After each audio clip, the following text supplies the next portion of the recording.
चलिए आज वक्त में एक लंबा सफर करते हैं, इतना लंबा कि यकीन करना मुश्किल हो जाए।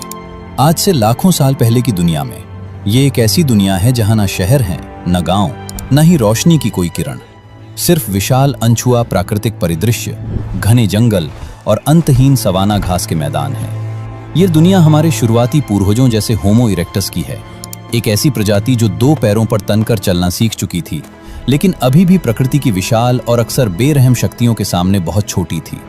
ये एक ऐसी दुनिया थी जहां हर दिन जिंदा रहने के लिए एक जंग थी, जहां रात का अंधेरा अपने साथ सिर्फ ठंड ही नहीं बल्कि एक अनजाना अनकहा डर लेकर आता था।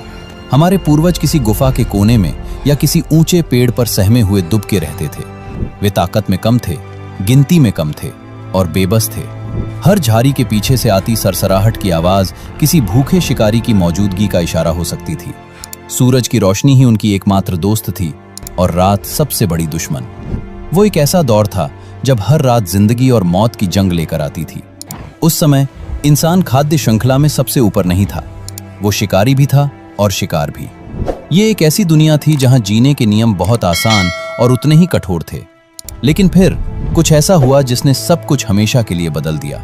एक खोज, एक आविष्कार, एक क्रांति।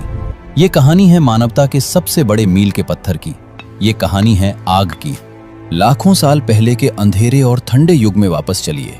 कोई रोशनी नहीं, कोई गर्मी नहीं और हर कोने में खतरा छिपा है। ये हमारे शुरुआती पूर्वजों की दुनिया थी, लेकिन फिर एक चिंगारी ने सब कुछ बदल दिया।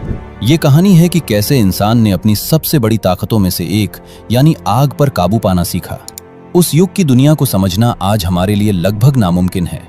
हम रोशनी, गर्मी और सुरक्षा के इतने आदी हो चुके हैं कि इनके बिना जिंदगी सोचना भी मुश्किल है। पर हमारे पूर्वज होमो इरेक्टस ठीक इसी दुनिया में जी रहे थे। उनकी जिंदगी आज हमसे बिल्कुल अलग थी।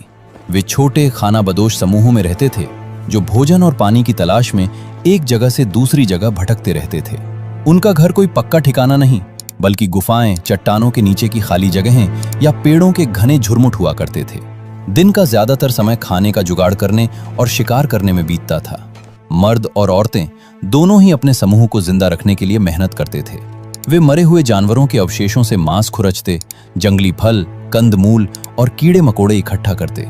उनके औजार पत्थर के बने होते थे जिन्हें वे बड़ी मेहनत से दूसरे पत्थरों पर पटक पटक कर तेज धार देते थे। ये औजार शिकार करने, मांस काटने और हड्डियों को तोड़कर उनके अंदर का पोषक गूदा निकालने के काम आते थे। लेकिन जैसे ही सूरज ढलता, उनकी दुनिया पूरी तरह बदल जाती थी। रात अपने साथ एक भयानक बदलाव लेकर आती थी। तापमान तेजी से गिरता और जो ठंड आज हमें बस थोड़ी परेशान करती है,